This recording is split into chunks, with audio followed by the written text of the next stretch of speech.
एक दिन श्री अक्रूर जी महाराज आए और अक्रूर जी ने कहा, भगवान मेरे घर आप चरण डालते तो आपकी बड़ी कृपा होती।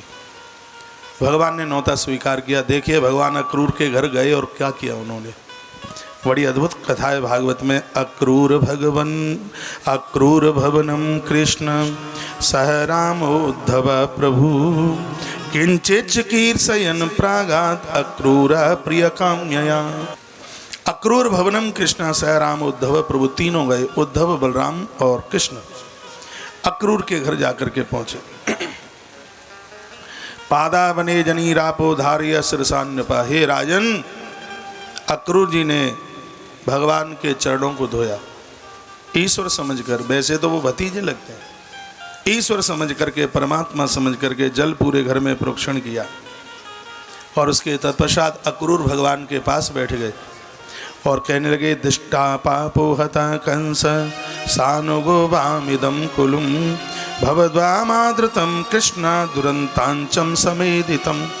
कहा भगवान, आज पाप का आपने इस धरती से खेल खत्म कर दिया। इस कंस ने बहुत लोगों को परेशान किया था।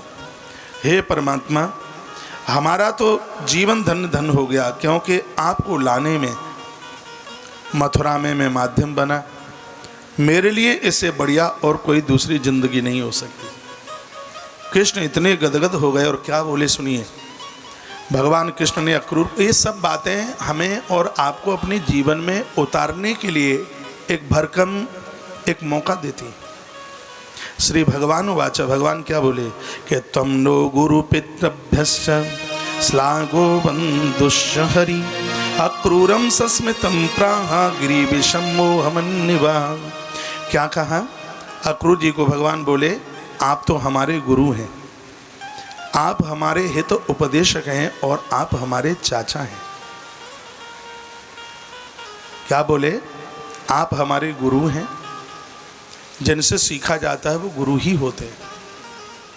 भगवान कहते हैं कि क्रूरता न करना ये आपसे हमने सीखा है। त्वं नो गुरुम पितृभ्यश्च, पितृभ्य अनुजश्च, पिता का छोटा भाई चाचा लगता है। तो भगवान कहते हैं आप मेरे गुरु भी हैं, आप मेरे चाचा भी हैं और आप मेरे हित उपदेशक भी हैं। हम तो आपके बालक हैं, सदा आपकी रक्षा करना, आपका पालन करना ये हमारा धर्म है और आपकी कृपा को हम संभाल करके रख लें ये हमारा सौभाग्य है। भगवान कृष्ण कहते हैं आप जैसे महापुरुष तो बराबर कृपा की बरसात करते हैं, लेकिन वो लोग पात्रहीन हैं जो आप जैसे महापुरुषों की कृपा को संभाल नहीं पाते। अतः पोष्या अनुकंपयाशः। भगवान श्री कृष्ण कहते हैं आपके चरण छूना ये मेरा धर्म है, आपका पोषण करना ये मेरा धर्म है। हम बिगड़े नहीं, हमें संभालना ये आपका धर्म है। भगवान श्री कृष्ण कहते हैं हमारे ऊपर दया करना, हमारे ऊपर कृपा करना, हम कहीं भटकें हमें आप संभाल लें। चाचा जी ये आपका धर्म है। वयम तो रक्षा पोष्याशा अनुकंपया प्रजा हुए। यहाँ बेटे पिता चाचा भतीजे सब बैठे हुए हैं और साहब के धर्म और कर्म की बात की कथा हमारे और आपके लिए।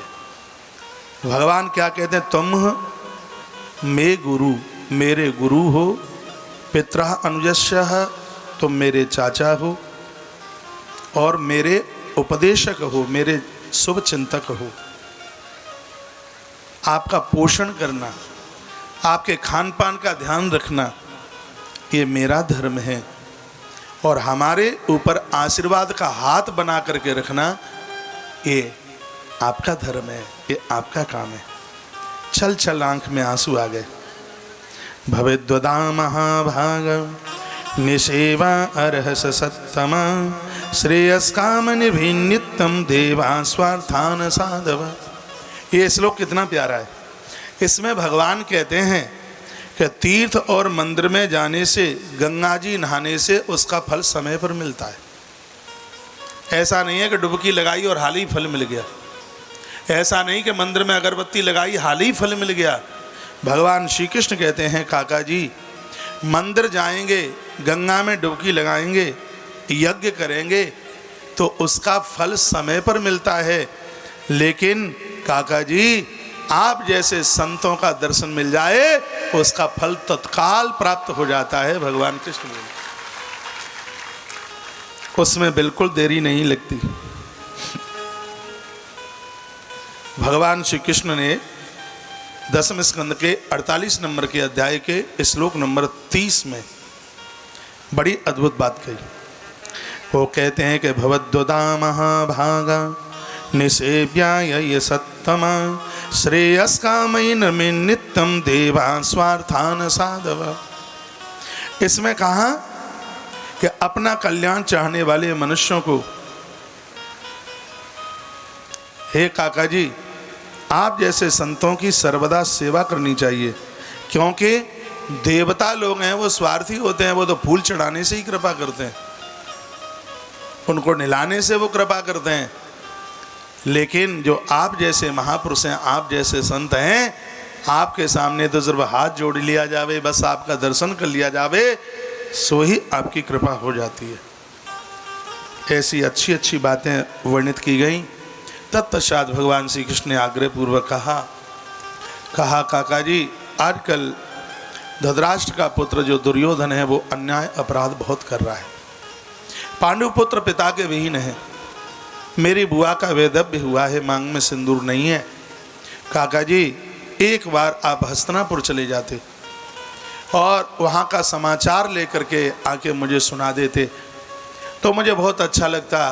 तब तक मैं यहाँ आपके घर ही वास करता हूँ और आप हस्तिनापुर जा कर के और पांडवों का समाचार लेकर के आ जाइए। अक्रूर जी ने शब्द सुने और अपना रथ तैयार किया और श्री अक्रूर जी ने जिज्ञासार्थम पांडवानां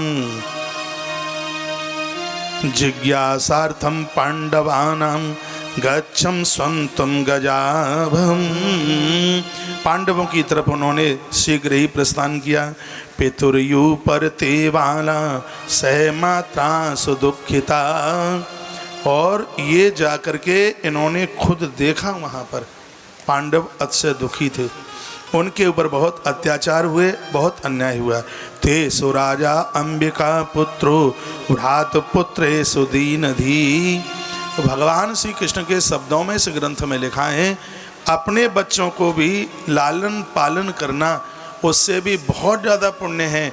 भाई दुनिया में ना रहा हो और उसके बच्चों को जिसने संभाला है 100 यज्ञ करने का पुण्य तत्काल प्राप्त उन लोगों ने प्राप्त किया है। लेकिन धृतराष्ट्र ऐसी गिरी भावना का था, इसके दिल और दिमाग में कभी पांडवों के लिए स्नेह उमड़ा नहीं। यह श्री अक्रूर जी महाराज ने जाकर के देखा। अक्रूर जी सीधे माता कुंती के स्थान की तरफ पहुँचे हैं। लिखा है प्रथा तो भ्रातरम प्राप्त अक्रूरम उपसृत्यतम। रिश्ते में अक्रूर कुंती के भाई लगते हैं, तो यह बहन आज भाई को देख करके अति प्रसन्न हो गई। समाचार पूछने लगी। अपि स्मरन्ति न सौम्य पितरु भ्रातरस्य वे भगिनयो भ्रातपुत्राश्च जामया सख्य एव च। समाचार पूछने लगी कि मेरे पियर में सब लोग ठीक ठाक तो हैं ना।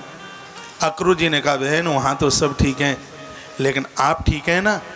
जब ऐसे कहा कि आप ठीक हैं तो माता कुंती बिलख करके रो पड़ी और क्या कहने लगी। सपत्न मध्य सोचंती ब्रकणाम हरिणीमिव। हम तो ऐसे रह रहे हैं जैसे बहेलिये के बीच में कोई हिरणी रहती है। लिखा है ब्रकणाम हरिणीमिव। बहेलिये के बीच में जिस प्रकार से कोई हिरणी रहती है, हम तो बिल्कुल ऐसे ही रह रहे हैं। सात्यशंत महावाक्यम पितृहीनाश बालकान। अक्रूर भैया तुम जानते ही हो, जिन बच्चों का पिता समाप्त हो गया हो वह बेचारी दुखियारी उन बच्चों की माँ कहाँ कैसे अपने बच्चों को संभाल सकती है। ये कह करके उस माँ की तो आंख में आंसू आए, रो पड़े। अक्रूर रुके नहीं और सीधे धृतराष्ट्र के पास पहुंचे और अक्रू ने धृतराष्ट्र को क्या कहा? एक प्रसूयते जंतुर एक एव प्रलीयते। राजन, आदमी अकेला ही जन्म लेता है और अकेला ही मरता है। तुम्हें लग रहा है कि दुर्योधन मेरा मेरा मेरा, तुम कुछ भी नहीं यहाँ से ले जा पाओगे। तो इसमें लिखा है कि एक प्रसूयते जंतुर एक एव प्रलीयते। व्यक्ति अकेला जन्म लेता है और उसकी अकेली ही मृत्यु होती है। प्रलीयते मृत्यु, प्रसूयते जन्म, संस्कृत के शब्द हैं। एक प्रसूयते जंतुर एक एव प्रलीयते, एको न भुक्ते सुकृतः एक एवेच दुष्कृतम। जीव अकेला ही पैदा होता है, अकेला ही मौत को प्राप्त होता है और वह अपनी करनी धरनी का पाप पुण्य का फल अकेला ही भोगता है। राजन, ये जितना भी अपराध तुमसे हो रहा है ये सब तुमको भोगना पड़ेगा। तुम ये मत सोच लेना कि इसको शकुनी बांट लेगा कि कोई और बांट लेगा। इसका जवाब तुमको देना पड़ेगा। इसलिए मेरी बात आप मान लें तो तुम फायदे में रहोगे। क्या कहा कि दुनिया 4 दिन की चांदनी है। जो एक शब्द सुना है, 4 दिन की चांदनी फिर अंधेरी रात। हमारे पूर्वज लोग इतने होशियार थे। ये भागवत का शब्द है, 4 दिन की चांदनी फिर अंधेरी रात। ये महात्मा अक्रूर धृतराष्ट्र के सामने ये शब्द बोले। भागवत में लिखा है कि तस्मालोकमिमं राजन स्वपन माया मनोरथान वीक्षाम्यात्मनात्मानं समासान्तो भवुत्प्रभः। हे राजन, तस्मान लोकमिमं, हे राजन, ये दुनिया 4 दिन की चांदनी है। 4 दिन के बाद में सब अंधेरा हो जाएगा। मैं आपसे बहुत आग्रह पूर्वक निवेदन करना चाह रहा हूँ। वो निवेदन यह है कि पांडवों का भाग उनको दे दो, नहीं तो तुम्हारे खानदान में कोई रोने वाले नहीं रहेंगे। तो धृतराष्ट्र क्या बोला फिर? ये सगरी कथा भागवत की है, मैं भागवत से ही आपको निवेदन कर रहा हूँ। तो धृतराष्ट्र वाचा, धृतराष्ट्र ने कहा क्या कहा कि यथा बदति कल्याणी वाचम दानपते भवान तथा नया तो तृप्यामी मत्त प्राप्तम यथामृतम।